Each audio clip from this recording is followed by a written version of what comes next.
తిరుపతి జిల్లా చంద్రగిరిలో ఏనుగులు హల్చల్ చేశాయి. భీమవరం, కొండ్రెడ్డి, కండ్రిగ గ్రామాల్లో ఏనుగుల గుంపు తిష్టవేశాయి. పొంట పొలాలపై గజరాజులు దాడి చేశాయి. అరటి, వరి పంటలు, టేకు చెట్లు, ఫెన్సింగ్, కూసాలు ధ్వంసం చేశాయి. గత వారం రోజులుగా పరిసర ప్రాంతాల్లో సంచరిస్తూ భయాందోళనకు గురిచేస్తున్నాయి. దీంతో ఏ సమయంలో దాడి చేస్తాయేమోనని గ్రామస్తులు ఆందోళనకు గురవుతున్నారు.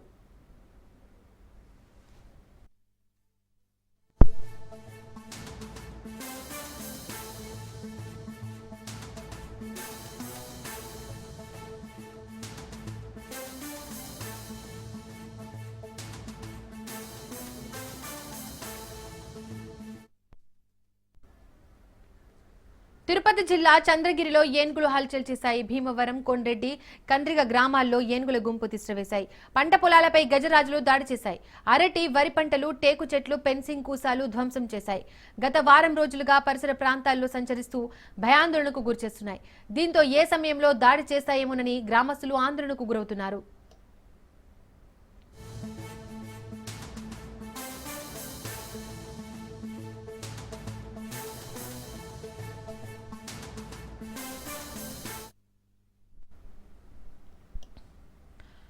రైట్, ఈ ఘటనకు సంబంధించి మోర్ డీటెయిల్స్ మా ప్రతినిధి నారాయణ రెడ్డి అందిస్తారు. నారాయణ రెడ్డి, తిరుపతి జిల్లా చంద్రగిరిలో ఏనుగుల బీభత్సానికి సంబంధించి డీటెయిల్స్ ఏంటి? దీపిక, గత కొద్ది రోజులుగా ఉమ్మడి చిత్తూరు జిల్లాలో యొక్క గజ దాడులు అటు గ్రామస్తులను ఇటు రైతులను బీతిల్లేటలు చేస్తున్నాయి. గత కొద్ది రోజులుగా అంటే ఆ అటవీ ప్రాంతాల నుంచి గ్రామాల వైపు వచ్చిన యొక్క గజరాజులు ఒక పంట పొలాల్లో దాడులు చేస్తూ రైతులకు కంటి మీద కొనుకు లేకుండా చేస్తున్నాయి. ఇందులో భాగంగానే గత వారం రోజులుగా చంద్రగిరి నియోజకవర్గం, చంద్రగిరి మండలంలోని ఒక భీమవరం, చిన్న రామాపురం, అదేవిధంగా ఒక కొండ్రెడ్డి కండ్రిగలో కూడా ఒక గజరాజులు వరుస దాడులతో ఒక స్థానికులు బీతిల్లిపోతున్నారు. అంటే 2 రోజుల క్రితం అంటే శుక్రవారం రాత్రి కూడా ఒక గజ దాడులు జరిగిన నేపథ్యంలోనే నిన్న రాత్రి కూడా గజరాజులు యొక్క కొండ్రెడ్డి కండ్రికి రావడంతో అక్కడ ఉన్న స్థానికులు అలాగే పంట పొలాల్లో అంటే కౌలుకు తీసుకొని ఉన్న రైతులు కూడా ఆ యొక్క రాత్రిలో కాపలా ఉన్న రైతులు కూడా తీవ్ర భయాందోళనకు గురవుతున్నారు. అంటే ఒక గజరాజులు వరుస దాడులతో ఒక వాళ్ళకి కంటి మీద కుడుకు లేకుండా పోతుంది. అంటే ఎప్పుడు ఏ వైపు నుంచి ఏ సమయంలో ఏనుగులు వస్తాయో అని చెప్పి భయాందోళనలో ఉన్నారు. మరోవైపు అటవీ శాఖ అధికారులు కూడా ఒక అంటే ఏనుగులు వచ్చిన సమయంలో వాటిని అడవుల్లోకి తరిమే ప్రయత్నం అయితే చేస్తున్నారు. అంటే టపాకాయలు పేలుస్తూ డప్పుల శబ్దాలతో వాటిని రాకుండా కూడా నిలువరించే ప్రయత్నాలు చేస్తున్నారు. అంటే పూర్తిగా యొక్క గజరాజులు రాకుండా ఉండే విధంగా కూడా ఒక సోలార్ ఫెన్సింగ్ తో పాటు అలాగే కందకాలు కూడా తవ్వాల్సిన పరిస్థితి ఉంది. అయితే ఆ పనులు కూడా కొంతవరకే జరిగి ఆ తర్వాత ఆగిపోవడం వల్ల కూడా ఈ యొక్క గజరాజులు అంటే తమిళనాడు, కర్ణాటకకు చిత్తూరు జిల్లా సరిహద్దు కావడంతో ఎక్కువగా గజరాజులు కూడా ఒక చిత్తూరు జిల్లాలో సంచరించే పరిస్థితి కనిపిస్తుంది. అంటే ఇటీవల కాలంలో కూడా వాటి సంతతి ఎక్కువైపోవడంతో కూడా ఒక వాటి సంచారం కూడా ఎక్కువగా మారినట్టుగా కూడా తెలుస్తుంది. Deepika. Right Narayana Reddy, thank you.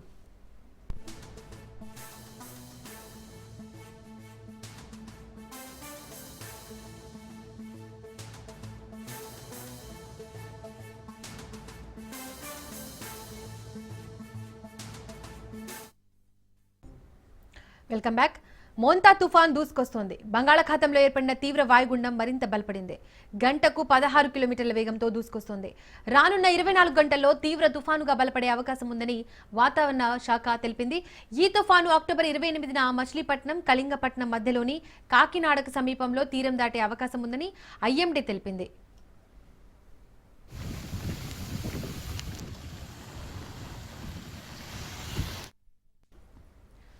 ప్రస్తుతం తుఫాను కాకినాడకు ఆగ్నేయంగా సుమారు 680 కిలోమీటర్ల, గోపాల్పూర్కు 850 కిలోమీటర్ల దూరంలో కేంద్రీకృతమై ఉంది. వేగంగా పశ్చిమ వాయువ్య దిశగా కదులుతున్న మోంతా తీరం దాటే సమయానికి గంటకు 100 కిలోమీటర్ల వేగంతో ఈదురుగాలులు వీచే అవకాశం ఉందని వాతావరణ శాఖ అంచనా వేసింది. దీంతో రానున్న 48 గంటల్లో కోస్తాంధ్రలో భారీ నుండి అతి భారీ వర్షాలు కురిసే ఛాన్స్ ఉన్నట్లు పేర్కొంది. ఈ నేపథ్యంలో రాష్ట్రంలోని 7 జిల్లాలకు రెడ్ అలర్ట్ జారీ చేసింది. పొట్టి శ్రీరాములు, నెల్లూరు, ప్రకాశం, బాపట్ల, కృష్ణా, పశ్చిమ గోదావరి, కోనసీమ, కాకినాడ జిల్లాల్లో అత్యంత భారీ వర్షాలు కురిసే అవకాశం ఉందని హెచ్చరించింది. ఈ ప్రాంతాల్లో బలమైన ఈదురుగాలులు వీస్తాయని ప్రజలు అప్రమత్తంగా ఉండాలని సూచించింది.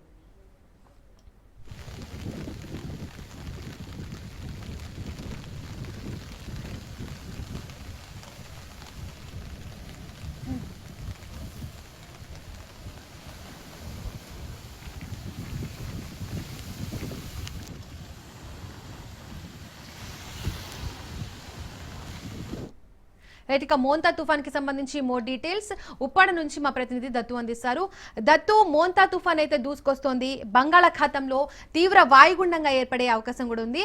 దీనికి సంబంధించి ఈ మోంతా తుఫాన్ వల్ల ఏపీలోని ఏ జిల్లాలకు ఎక్కువ ఎఫెక్ట్ పడే అవకాశం ఉంది, అధికారులు ఎలాంటి జాగ్రత్త చర్యలు తీసుకుంటున్నారు, డీటెయిల్స్ ఏంటి? దీపిక, మోంతా తుఫాన్ ప్రభావం కారణంగా ప్రస్తుతం అయితే కనుక ఉప్పాడ పరిసర ప్రాంతాల్లో పెద్ద ఎత్తున వర్షం అందుకుంది. నిన్నటి వరకు కూడా వాతావరణం అంతా పొడి గాలులతో మాత్రమే ఉంది. ప్రస్తుతం అయితే కనుక వర్షం తీవ్రత మార్నింగ్ నుండి కూడా చినుకులతో స్టార్ట్ అయింది. ఏదైతే తుఫానుకు ముందు ప్రశాంతత ఏ విధంగా ఉంటుందో అది స్పష్టంగా ఇక్కడ కనబడిందని చెప్పేసి మత్స్యకారులు చెప్తున్నారు. నిన్న ప్రశాంతంగా ఉన్నాం, ఉదయం నుండి కూడా ఆకాశం మేఘావృతం కారణం వర్షం ప్రారంభం. ఈ పరిస్థితి రాను రాను సముద్రంలో అల్లకల్లోలంగా మారిందని చెప్పొచ్చు. రాష్ట్ర వ్యాప్తంగా, ఏపీ వ్యాప్తంగా అంటే తడ నుంచి కడా వరకు, ఏదైతే మడా వరకు ఉన్నటువంటి తీర ప్రాంతం ఆంధ్రప్రదేశ్ వ్యాప్తంగా చూసుకుంటే మొత్తం 975 కిలోమీటర్ల తీర ప్రాంతం ఉంది. ఈ తీర ప్రాంతం అంతా కూడా అల్లకల్లు ఉంది. వర్షం తాకిడికి అలాగే గాలుల ప్రభావంతో సముద్రంలోనే అన్నటువంటి ఈ కెరటాలను కూడా ఎగసిపడుతున్నాయి. అందులో ఈ మోంతా తుఫాను కాకినాడ నుంచి కళింగపట్నం మధ్యలో తీరం దాడుతుందని వస్తున్న ఐఎండి చేస్తున్న హెచ్చరికల నేపథ్యంలో అధికార యంత్రాంగం కూడా పెద్ద ఎత్తున ఎలర్ట్ అయిందని చెప్పొచ్చు. ఈ ప్రాంతంలో ఉన్నటువంటి తీర ప్రాంతంలో ఉన్న ప్రజలందరినీ కూడా సురక్షిత ప్రాంతాలకి తరలించే ప్రయత్నంలో అధికార యంత్రాంగం అంతా నిమగ్నమైంది. రేపు సాయంకాలం అంటే 28వ తేదీ సాయంకాలం ఏ టైం అయినా సరే ఆ మోంతా తుఫాన్ తీరం దాటే అవకాశం ఉన్నట్టు మనకి ఐఎండి చూపిస్తున్న శాటిలైట్ చిత్రాల ద్వారా మనకు తెలుస్తుంది. ప్రస్తుతం అయితే కనుక పునరావాస కేంద్రాల్లో కావాల్సినటువంటి కనీస వసతులు ఏవైతే ఉన్నాయో కావచ్చు, లేకపోతే బట్టలు కావచ్చు, లేకపోతే లైటింగ్ కావచ్చు, మంచినీళ్లు ఇట్లాంటి కనీస వసతులు ఏర్పాటు చేయడానికి అధికార యంత్రాంగం నిమగ్నమైంది. మరోవైపు తీర ప్రాంతంలో ఉన్నటువంటి ప్రజలకు కావచ్చు, ఆస్తి నష్టం కావచ్చు, లేకపోతే ఇతర నష్టాలకు సంబంధించి పెద్దగా నష్టాలకు బారిన పడకుండా ఎన్డీఆర్ఎఫ్ దళాలను రంగంలోకి దింపించి తీర ప్రాంతం అంతా కూడా ఎన్డీఆర్ఎఫ్, ఎస్డీఆర్ఎఫ్ బలాలని మోహరించింది. ఇప్పటికే కాకినాడకి, అలాగే పిఠాపురంకి, అలాగే యానంకి కూడా దాదాపు 8 దళాలు చేరుకునే వారంతా కూడా ప్రకృతి వైపరీత్యాలకు సంబంధించినప్పుడు ప్రజలకు సహాయం చెప్పొచ్చు. దీపిక, వారంతా కూడా సంసిద్ధంగా ఉన్నారు. మరోవైపు ముఖ్యంగా నష్టం ఎంత వస్తుందో మనం ప్రస్తుతానికి అయితే చెప్పలేం, కానీ ప్రాణ నష్టం సంభవించకుండా ఉండేటట్టు తగిన ఏర్పాట్లు చేయమని చెప్పి సీఎం చంద్రబాబు ఆదేశాలు ఇవ్వడం జరిగింది. పలు మీటింగ్లు కూడా నిర్వహించడం జరిగింది. అందులో భాగంగా ముందు తీర ప్రాంతంలో ఉన్న ప్రజలందరినీ ఖాళీ చేస్తారు. ఇప్పుడు మనం ఉన్న మత్స్యకార కుటుంబాలు ఉంటూ ఉంటాయి, అలాగే ఇతర సామాజిక వర్గాలు ఉంటూ ఉంటాయి. వారందరూ కూడా తరలించారు. ఈ పక్కన ఎదుగుతే ఈ ఎదురుకెళ్తే ఒక పాఠశాల ఉంది, ఆ పాఠశాలలో తరలించారు. వారందరినీ కూడా సురక్షిత ప్రాంతాలు ఉండమని చెప్పారు. మనం చూస్తున్న ఈ ప్రాంతం వెనక వైపే సముద్ర ప్రాంతం ఉంది. బాబు, మేమందరినీ సురక్షిత ప్రాంతాలకు తరలించమని చెప్పాలి. ఎప్పుడు చేశారు? మీరు వెళ్ళారా మరి? ఎందుకు వెళ్ళలేదు? ఏమని చెప్పచ్చు మీకు వచ్చి? ఏమని చెప్పచ్చు? కొత్త కదండి, బాలయ్య మాకు తెలుసు కదా, దీనివల్ల బాగా చెప్పలేస్తారు కదా. కాబట్టి సాయంత్రం లోపలికి వెళ్తే మేము బయటికి ఎలా అంటే చెప్పేది మన కోసం చెప్తారా, వాళ్ళ కోసం చెప్తారా? మన కోసం చెప్తున్నారండి, వాళ్ళ కోసం. మనం వాళ్ళకి సహకరించాలా? అధికారులు చెప్తున్నారు కదండి, సహకరిస్తారండి. చిన్నపిల్లలు ఉన్నారు కదండి, చిన్నపిల్లలు ఉన్నారు చెప్పండి. నటి ఎలాగా ఏదైనా ఆర్డర్ చేసి ఈ పిల్లలు ఏడిచి ఎలాగెళ్తారు? వాళ్ళ కోసం మనం వాళ్ళు చెప్పి అంటే సముద్రం ఎలా ఉంది మీకు? సముద్రం పరిస్థితి అంతేనా? వల్ల మాకు ప్రాబ్లం అనిపించలేదు. అంటే మరి గాలి చెప్పడమే మాకు 100 పేజీ 120 అంటున్నారు కదా, దాన్ని పెట్టి చూసుకోవాలి. దానికోసం బయటికి వెళ్ళడం జరుగుతుంది. ఒకవేళ ఇస్తే సముద్రం వల్ల అయితే మా ప్రాబ్లం అనిపించలేదు ప్రస్తుతానికి. సాయంత్రం లోపలికి ఏమన్నా మారితే మారుతుంది. వాటర్ ఇప్పుడు కోడి మీద వస్తా ఉంటది, దానివల్ల మారుతుంది. ఏంటమ్మా ఎస్ఐ గారు ఏం చెప్పారు? ఎవరు చెప్పారు చెప్పండి. ఇప్పుడు అక్కడికి ఇల్లు ఖాళీ చేసి అంటే మన చర్చ్ అక్కడ ఉంది కదా, స్కూలు చర్చ్ పెద్ద చర్చ్ ఉంది, అక్కడికి వచ్చామని చెప్పారన్నమాట ఎస్సీ గారు. మన జగరాజపేట, మాయపట్నం, మన కొత్త అక్కడికి జగడపేట వచ్చి చెప్పారన్నమాట. వచ్చిన ఎస్సీ గారు అది వచ్చారన్నమాట. సరే వస్తామా అని చెప్తుంది. కొద్ది గంటలకి తీరండి అప్పుడు వస్తుంది కదా, అప్పుడు వస్తామన్నట్టు మాకు చెప్తుంది. సరే అని చెప్తాను అన్నమాట. ఎస్సీ గారు వెళ్ళారు. అంటే మీకు భయం ఉంటుందా ఇలా తుఫాన్లు వచ్చినప్పుడు లేకపోతే వర్షాలు వచ్చినప్పుడు? ఏమైతే బాబు పుట్టుగా కొట్టుకుంటాయి రెండు అవుతారు కదా, మరి వర్షాలు అయ్యి రేగి చెట్లు అయితే ఉన్నాం, అయితే పక్కల చేపలు అయ్యి ఎదురుతాయి అలా ఉంటాం కాబట్టి ఏమన్నా వేగాలకి అయితే ఏమి ఎదిరిపోతాయని వేగదు. దానివల్ల ఈ రాత్రి నుంచి అక్కడికి చర్చి గారికి కానీ మా స్కూల్ గారికి కానీ అవకాశం జరుగుతుంది. ఇక్కడ ఎంతమంది ఉంటూ ఉంటారు ఈ చుట్టుపక్కల ఈ ఉప్పాడ తీర ప్రాంతంలో ఈ సముద్రం తీరం వెంబడి మీ వాళ్ళు? మా ఆటగాళ్ళు అందరూ వచ్చి మత్స్యకారులు అందరూ ఆటగాళ్ళ దగ్గర కూర్చుంటాం, కూర్చొని అలాగా. ఇప్పుడు వేటకి వెళ్ళిన వాళ్ళు ఎవరైనా సముద్రంలో ఉన్నారా? ఎవరో నన్ను అయితే స్టార్టింగ్ వచ్చిందండి, ఎవరు ఆటగాళ్ళొద్దు అలాగా మద్దతు ఫోన్ వస్తుంది అంటే చెప్తే 30 తారీఖు వరకు 27 నుంచి 30 వరకు ఉందంటే అవకాశం అంటే మా ఊరు స్టార్టింగ్ చేసి మాకన్నా చెప్పారు ఏట్ల గది వెళ్ళకది. సరే అయితే మనం పెద్దలు చెప్పినట్టు మనం కూడా పాటించి ఏట్ల గది వెళ్ళగది. ప్రస్తుతానికి అయితే అందరూ సేఫ్ గానే ఉన్నారు కదా? ఈ తీర ప్రాంతంలో ఉన్నారు, ఈ గతంలో అందరూ వచ్చేసి ఉన్నారు కదా?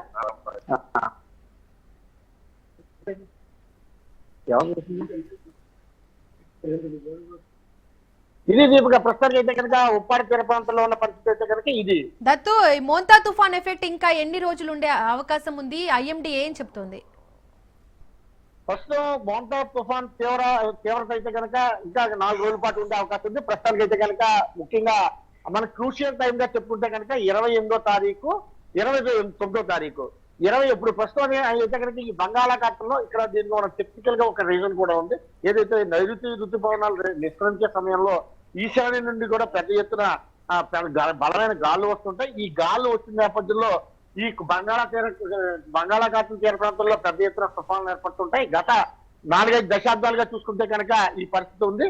ఈ నేపథ్యంలో వచ్చినటువంటి తుఫాన్లకి ఈ ఈశాన్య గాలులు తోడవుతే అవి తుఫాన్లుగా మాత్రం ఈ కోస్తా తీరం అవ్వడమే అవి తుఫాన్ తీరం దాడుతుంటాయి. దీంతో ప్రాణ నష్టం కావచ్చు, ఆస్తి నష్టం కూడా అధికంగా ఉంది. ఆ నేపథ్యంలోనే అధికార యంత్రాంగం చర్యలు తీసుకుంటుందని చెప్పొచ్చు. ఇది ఒక 3 రోజుల పాటు కొనసాగే అవకాశం ఉంది. Deepika, right, thank you Dattu.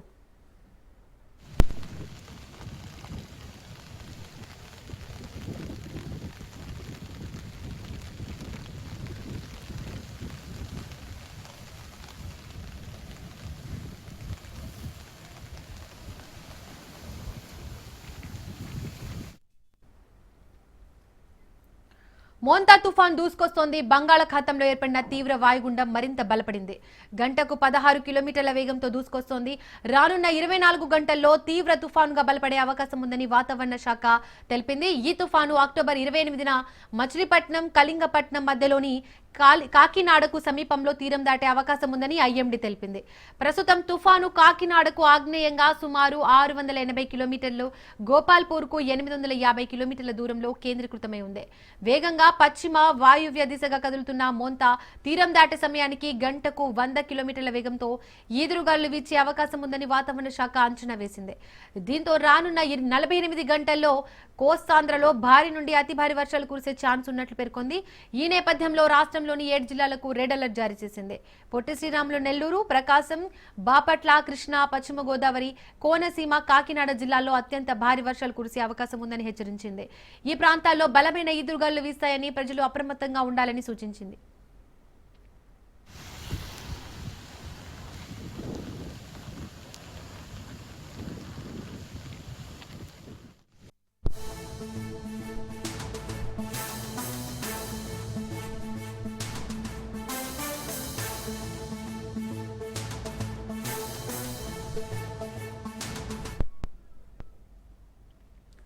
Social మీడియాలో తమ పేరు, ఫోటోలను దుర్వినియోగం చేస్తున్నారని స్టార్ హీరోలు కోర్టులను ఆశ్రయిస్తున్నారు. ఏఐ మార్ఫింగ్, వాయిస్ సింథసైజ్లతో తమ ప్రతిష్ట దెబ్బతింటోందని నటీనటులు ఆందోళన వ్యక్తం చేస్తున్నారు. తాజాగా చిరంజీవి ఫోటోలను మార్ఫింగ్ చేశారు కేటుగాళ్లు. మార్ఫింగ్ చేసిన ఫోటోలను సోషల్ మీడియాలో పెట్టారు. దీంతో సైబర్ క్రైమ్ పోలీసులకు చిరంజీవి ఫిర్యాదు చేశారు. కోర్టు ఆదేశాలతో కేసు నమోదు చేశారు.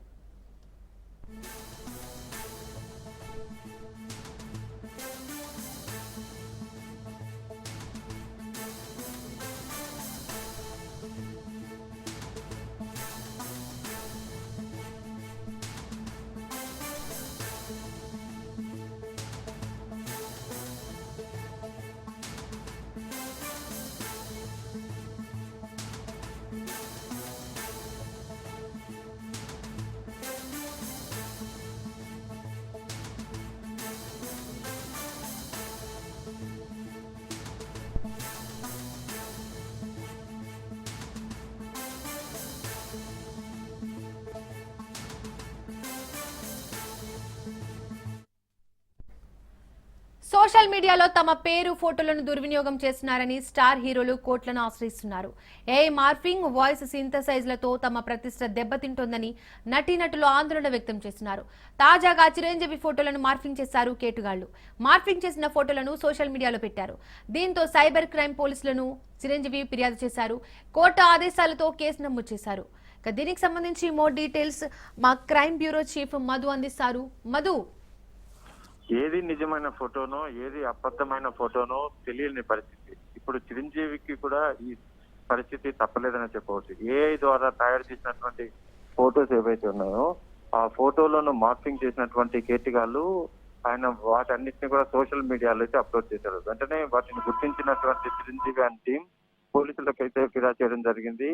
ఇదంతా కూడా తనకు తెలియకుండా అసభ్యకరమైనటువంటి తనకు సంబంధించినటువంటి అసభ్యకరమైనటువంటి ఫోటోలను సోషల్ మీడియాలో అప్లోడ్ చేశారు. కొంతమంది ఒక ముఠా పనిచేసింది అంటూ కూడా ఆ ముఠాకు సంబంధించినటువంటి డీటెయిల్స్ వాళ్ళు పోస్ట్ చేసినటువంటి ఫోటోస్ ఏవైతే ఉన్నాయో ఆ ఫోటోలు వీడియోలోనైతే పోలీసులకు సైబర్ క్రైమ్ పోలీసులకు అందజేయడం జరిగింది. ప్రధానంగా కోర్టు ఆదేశాల ద్వారా అంటే తన మీద జరిగినటువంటి ఏదైతే అసత్య ప్రచారాలు అసభ్యకరమైనటువంటి వీడియోలు ఫోటోలు వాటికి సంబంధించి కోర్టుకు ఆశ్రయించడంతో కోర్టు ఆదేశాల మేరకు ఇప్పుడు సైబర్ క్రైమ్ పోలీసులు అయితే కేసు నమోదు చేశారు. ప్రధానంగా చిరంజీవి లాంటి మొత్తం పెద్ద హీరో ఎవరైతే ఉన్నారో అటువంటి వీరందరినీ కూడా అంటే నాటులో చిరంజీవి మొత్తం సోషల్ మీడియాలో వ్యూస్ కోసము తప్పుడు ప్రచారాల కోసము ఇటువంటి నేరాలకు పాల్పడుతూ ఏఐని ప్రధానంగా ఆర్టిఫిషియల్ ఇంటెలిజెన్స్ ఏదైతే ఉందో దాన్ని ఉపయోగించుకొని కేటగాళ్ళందరూ కూడా ఇప్పుడు రంగంలోకి దిగి నిజంగా ఆ ఫోటోలను వీడియోలను చూస్తే మాత్రం అది నిజమైన ఎక్కడ ఎటువంటి డౌట్ రాకుండా ఇది నిజమైన ఫోటోనే అనే విధంగా కూడా వాటిని క్రియేట్ చేసి చివరికి సోషల్ మీడియాలో వదులుతున్నారు. ఇంకా మొత్తం ఆ వీడియోలన్నీ ఫోటోలు చిరంజీవి దగ్గర చేరడంతో ఆయన సైబర్ క్రైమ్ పోలీసులకు ఆ డీటెయిల్స్ అన్నింటినీ కూడా అందజేయడం అయితే జరిగింది. Thank you Madhu.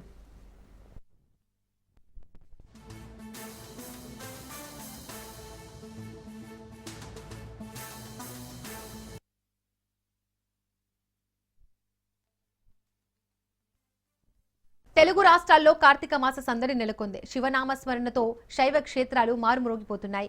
కార్తీక మాసంలోని మొదటి సోమవారం కావడంతో తెల్లవారుజాము నుండే కార్తీక పుణ్య స్నానాలు ఆచరించి కార్తీక దీపాలను వదిలారు. కార్తీక మాసంలో శివయ్యకు పూజ చేయడం ద్వారా పుణ్య ఫలాలు పొందుతుంటామని భక్తుల విశ్వాసం. శివునికి అత్యంత ప్రీతికరమైన రోజు సోమవారం అని కార్తీక మాసంలో తొలి సోమవారం కావడంతో భక్తులు నియమ నిష్టలతో స్వామివారిని దర్శించి దీపారాధన కార్యక్రమాలు చేస్తే సకల కోర్కెలు నెరవేరుతాయని అర్చకులు తెలియజేశారు. ఉమ్మడి పశ్చిమ గోదావరి జిల్లాలోని శివాలయాల్లో భక్తుల సందడి నెలకొంది.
రైట్, ఇక ఇదే అంశానికి సంబంధించి మోర్ డీటెయిల్స్ విశాఖ నుంచి మా ప్రతినిధి సూర్యప్రకాష్ అందిస్తారు.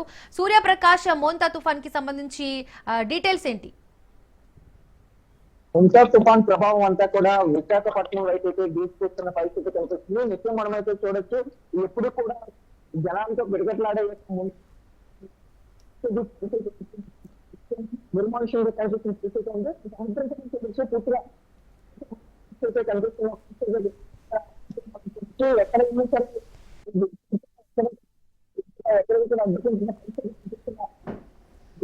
మనం చూడొచ్చు.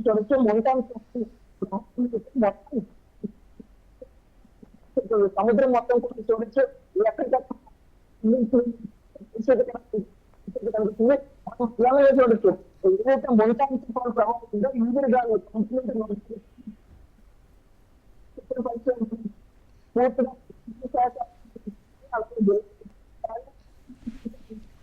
పరిస్థితి కనిపిస్తుంది.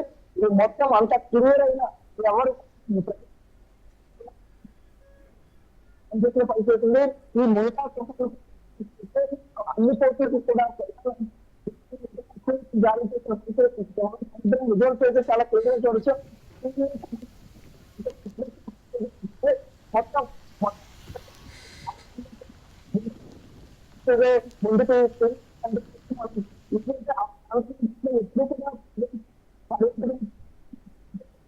కానీ ప్రస్తుతం ఇదంతా కూడా ఇక్కడ కనిపిస్తుంది. ఎక్కడికక్కడ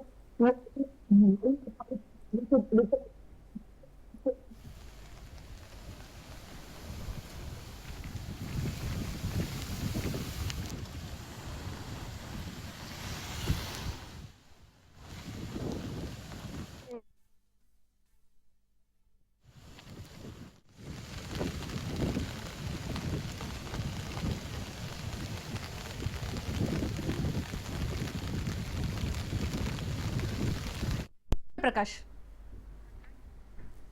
థ్యాంక్ యూ సూర్యప్రకాష్.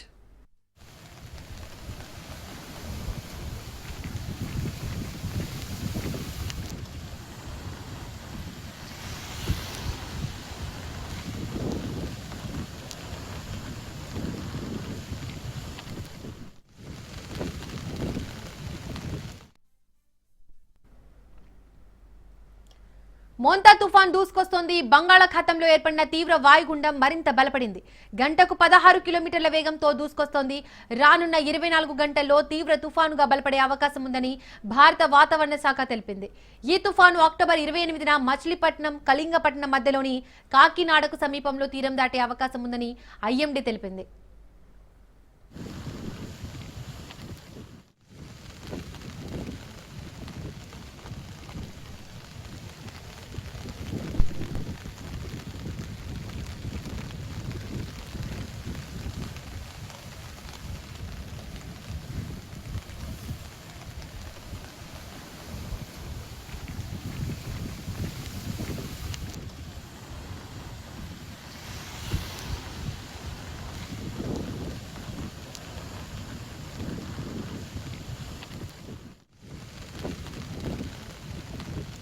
తెలంగాణ వ్యాప్తంగా మద్యం దుకాణాల ఏర్పాటు కోసం ఆబ్కారీ శాఖ దరఖాస్తులు స్వీకరించింది. రాష్ట్ర వ్యాప్తంగా 2620 మద్యం దుకాణాలకు 95,137 దరఖాస్తులు వచ్చాయి. ఈ నేపథ్యంలో వచ్చిన దరఖాస్తులకు నేడు లక్కీ డ్రా నిర్వహించనున్నారు. మద్యం దుకాణాల ఎంపిక కోసం చేపట్టిన దరఖాస్తుల లక్కీ డ్రా నిర్వహణకు ఆబ్కారీ శాఖ అధికారులు అన్ని రకాల ఏర్పాట్లు చేశారు. ఉదయం 11 గంటలకు ఆయా జిల్లాల కలెక్టర్ల సమక్షంలో లక్కీ డ్రా నిర్వహిస్తారు.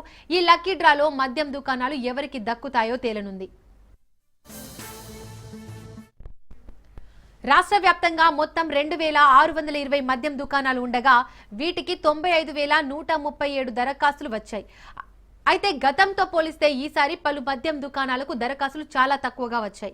కాగా మొత్తం దరఖాస్తుల్లో 300లకు పైగా నగర పరిసరాల్లోనే నమోదయ్యాయి. హైదరాబాద్, సికింద్రాబాద్, మేడ్చల్, మల్కజ్గిరి, సరూర్ నగర్, శంషాబాద్, ఎక్సైజ్ జిల్లాలోని 615 దుకాణాలకు గాను 33,835 దరఖాస్తులు వచ్చాయి. సరూర్ నగర్ లో 134 షాపులకు 7,845 దరఖాస్తులు, శంషాబాద్ లో 100 షాపులకు 8,536 దరఖాస్తులు, మల్కజ్గిరిలోని 88 షాపులకు 5,168 దరఖాస్తులు, మేడ్చల్లో 114 షాపులకు 6,063 దరఖాస్తులు వచ్చాయి. తన భార్యతో అక్రమ సంబంధం కొనసాగిస్తూ తన కాపురాన్ని నాశనం చేస్తున్నాడంటూ ఓ బాధితుడు మహబూబాబాద్ జిల్లా బయ్యారం స్టేషన్లో ఫిర్యాదు చేశాడు. కానిస్టేబుల్ దినేష్ పై ఆరోపణలు చేస్తూ ఎస్ఐ తిరుపతికి ఫిర్యాదు చేయడమే కాకుండా వారిని రెడ్ హ్యాండెడ్ గా పట్టుకుని పోలీసులకు అప్పగించాడు. దీంతో పోలీసులు కేసు నమోదు చేసి కానిస్టేబుల్ ను రిమాండ్ కు తరలించారు. నవంబర్ 3 నుండి తెలంగాణలో ప్రైవేట్ కాలేజీలు బంద్ కానున్నాయి. ఈ మేరకు ఉన్నత విద్యాసంస్థల సమైక్య సమావేశంలో కీలక నిర్ణయం తీసుకున్నారు. నవంబర్ 1లోపు పెండింగ్ ఫీజు రియంబర్స్మెంట్ బకాయిలు విడుదల చేయాలని డిమాండ్ చేస్తున్నారు. 900 కోట్ల బకాయిలు వెంటనే విడుదల చేయాలంటున్నారు. అన్ని వృత్తి విద్యా కాలేజీలు, డిగ్రీ, పీజీ కాలేజీలు నిరవధికంగా బంద్ చేపట్టాలని నిర్ణయించారు. రాష్ట్ర వ్యాప్తంగా సంచలనం సృష్టించిన కర్నూలు బస్సు దుర్ఘటన తీరని దుఃఖాన్ని మిగిల్చింది. ఈ ఘటనలో మరణించిన వారిలో 18 మంది మృతదేహాలను కుటుంబ సభ్యులకు అప్పగించారు. DNA రిపోర్టు ఆధారంగా మృతదేహాలను కుటుంబ సభ్యులకు అందజేశారు. కాగా FSL నివేదికల ఆధారంగా 19 మృతదేహాల్లో 18 మృతదేహాలను కుటుంబ సభ్యులకు అధికారులు అప్పగించారు. మరణ ధృవీకరణ పత్రాలను కూడా వారికి అందించారు. ఇవాళ ఖననం చేయనున్నారు. మరో గుర్తు తెలియని మృతదేహానికి సంబంధించి చిత్తూరు నుంచి ఒకరు వచ్చారని SP విక్రాంత్ పాటిల్ వెల్లడించారు. తమ తండ్రి కనిపించడం లేదని ఆ వ్యక్తి చెప్పారని DNA నివేదిక ఆధారంగా మృతదేహం ఎవరిదనే విషయం తేలుతుందని అన్నారు.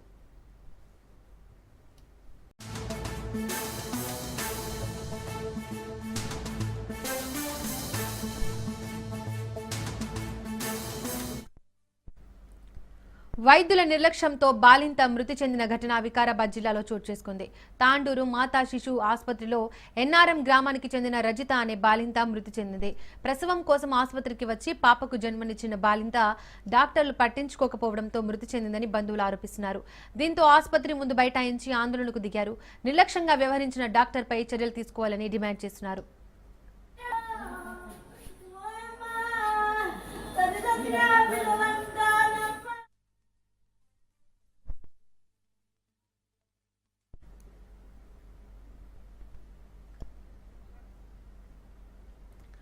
వైద్యుల నిర్లక్ష్యంతో బాలింత మృతి చెందిన ఘటన వికారాబాద్ జిల్లాలో చోటు చేసుకుంది.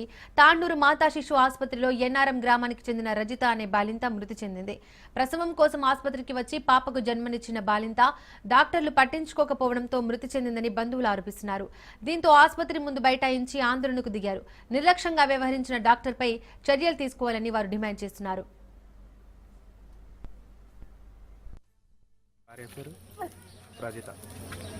ఇక నిన్న 11 గంటలకు డెలివరీ అయింది. అంతా మంచిగా ఉన్నది, పాప మంచిగా ఉన్నది, అంతా మంచిగా ఉన్నది.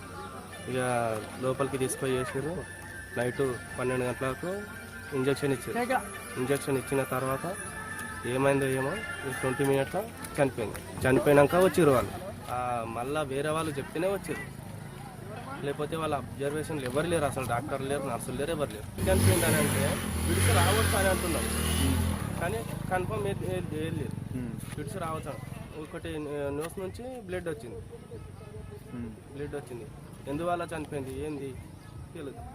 మీరేమనుకుంటున్నారు మరి? ఎట్లా? మేము ఆ ఇంజక్షన్ వల్లనే వీళ్ళు పట్టించుకోకనే అసలు చనిపోయింది. అసలు 12 గంటలకు బేబీకి పాలిచ్చింది. వాళ్ళు 12 గంటలకు వచ్చినప్పుడు ఏమన్నా తినిపిండి అటు తినిపించలేదు. మళ్ళీ ఏమన్నా అయితే మళ్ళీ ఇట్లా అని పొద్దున్న తినిపిస్తూ వస్తుంది అన్నట్లు తినిపించలేదు. మా భార్య పేరు రజిత. ఇక నిన్న 11 గంటలకు డెలివరీ. ఈ ఘటనకు సంబంధించి మోర్ డీటెయిల్స్ మా ప్రతినిధి రత్నకుమార్ అందిస్తారు. రత్నకుమార్, వికారాబాద్ జిల్లాలో బాలింత మృతికి సంబంధించి డీటెయిల్స్ ఏంటి? వికారాబాద్ జిల్లా తాండూరులో విషాదం తోడు చేసుకుంది. ప్రసవం కోసం వచ్చినటువంటి బాలింత మాతా శిశు ఆసుపత్రిలో చనిపోయినటువంటి ఘటన ఇప్పుడు కుటుంబంలో విషాదాన్ని నింపింది. ఈ యొక్క ఇన్సిడెంట్ కు కారణమైనటువంటి డాక్టర్ పైన చర్యలు తీసుకోవాలని కూడా బాధితులు డిమాండ్ చేస్తూ ఉన్నారు. ముఖ్యంగా వికారాబాద్ జిల్లా తాండూరు పట్టణంలోని ప్రభుత్వ మాతా శిశు ఆసుపత్రిలో వైద్యుల నిర్లక్ష్యం కారణంగానే కోచ్పల్లి మండలం NRM గ్రామానికి చెందినటువంటి రజిత అనే బాలింత మృతి చెందినట్లు తెలుస్తుంది.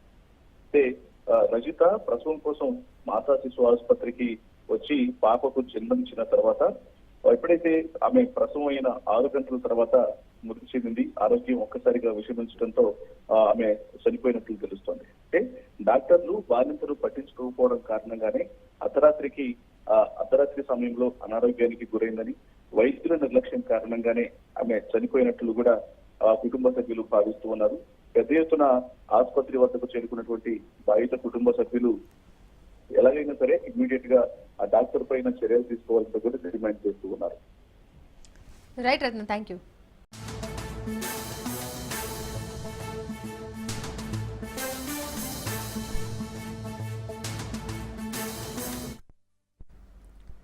వైద్యుల నిర్లక్ష్యంతో బాలింత మృతి చెందిన ఘటన వికారాబాద్ జిల్లాలో చోటు చేసుకుంది.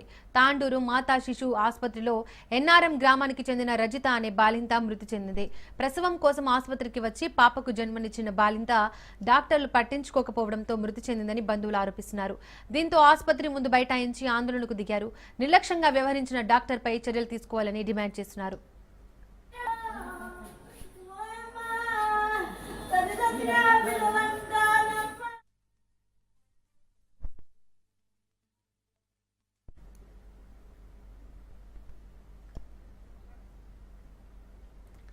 వైద్యుల నిర్లక్ష్యంతో బాలింత మృతి చెందిన ఘటన వికారాబాద్ జిల్లాలో చోటు చేసుకుంది. తాండూరు మాతా శిశు ఆసుపత్రిలో ఎన్ఆర్ఎం గ్రామానికి చెందిన రజిత అనే బాలింత మృతి చెందింది. ప్రసవం కోసం ఆసుపత్రికి వచ్చి పాపకు జన్మనిచ్చిన బాలింత డాక్టర్లు పట్టించుకోకపోవడంతో మృతి చెందిందని బంధువులు ఆరోపిస్తున్నారు. దీంతో ఆసుపత్రి ముందు బైఠాయించి ఆందోళనకు దిగారు. నిర్లక్ష్యంగా వ్యవహరించిన డాక్టర్పై చర్యలు తీసుకోవాలని వారు డిమాండ్ చేస్తున్నారు.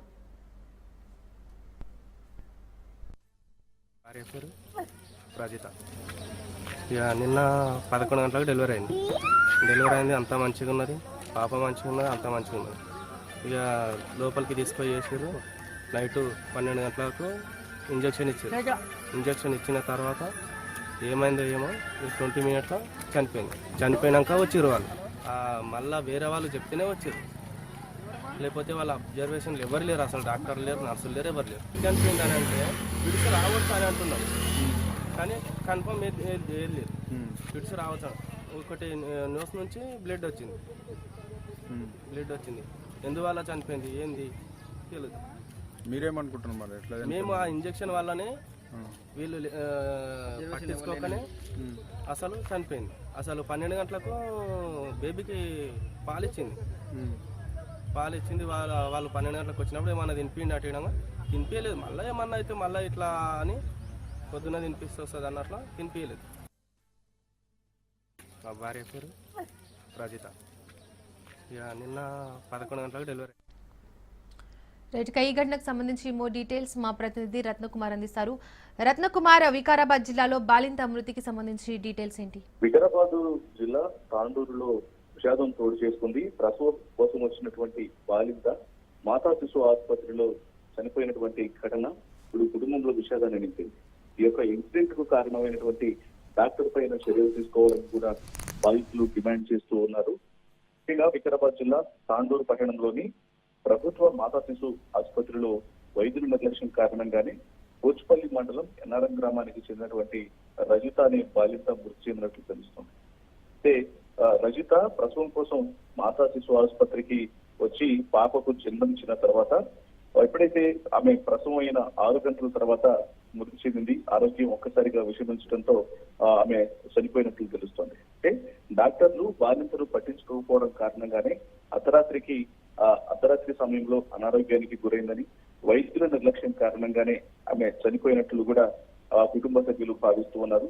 పెద్ద ఎత్తున ఆసుపత్రి వద్దకు చేరుకున్నటువంటి బాధిత కుటుంబ సభ్యులు ఎలాగైనా సరే ఇమ్మీడియట్ గా ఆ డాక్టర్ పైన చర్యలు తీసుకోవాలని కూడా డిమాండ్ చేస్తూ ఉన్నారు. Right Ratna, thank you.